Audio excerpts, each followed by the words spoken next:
তোর বদমাস আইনের পোশাক পরে আমার ইজ্জত নষ্ট করতে চাস? হারাম যাবি দেখতে পাইতেছস না আমি সিভিল ড্রেসে আইছি, আমার শরীরে এখন আইনের পোশাক নাই। তুই চল আর আমার যাও, আমার কথা শুনলে তো দুই রেখানে ছেড়ে দেবো।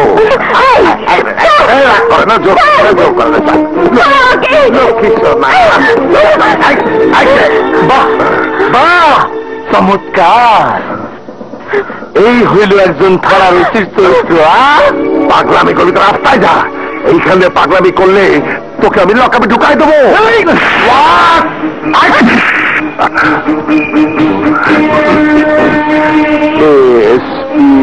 মাহবুবুর রহমান আকাশ,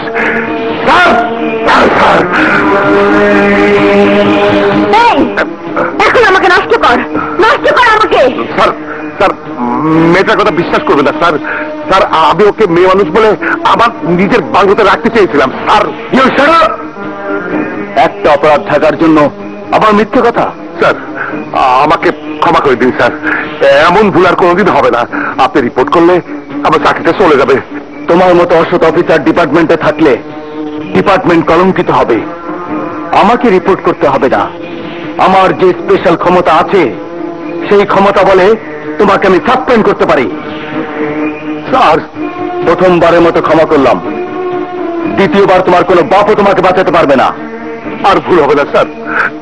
বোন তুমি আমাকে মাফ করে দাও।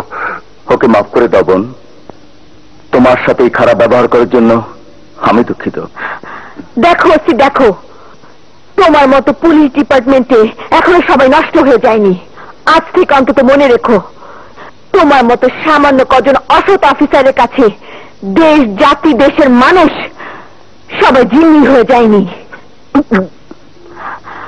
প্রথম দিন আপনাকে দেখে সত্যি সত্যি একজন পাগল মনে করেছিলাম, আজ জানলাম পাগলের পোশাকের আড়ালে একজন সৎ পুলিশ অফিসারকে চোখে দেখলাম।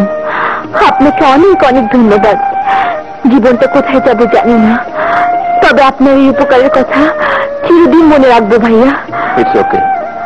সেন্ট্রি, রানীর দুই ভাই মানিক রতনকে ছেড়ে দাও। স্যার আমি নিজে ওদের ছেড়ে দিচ্ছি স্যার।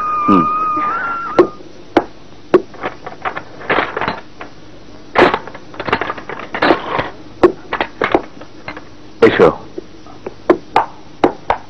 আমি ভাবলাম কি আর ওইল কি, তাইলে এত দিন যে ফকির সাইজে আমার এলাকাটা ঘুরে বেড়াইছে, আসলে ওই ফকির না, পুলিশ অফিসার।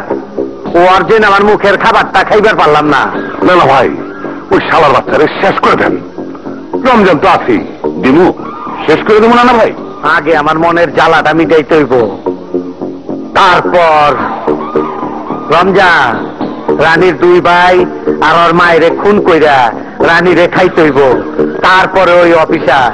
চল আই যাইতে ঘটনাটা ঘটাই দেবো। চল চলো আসি।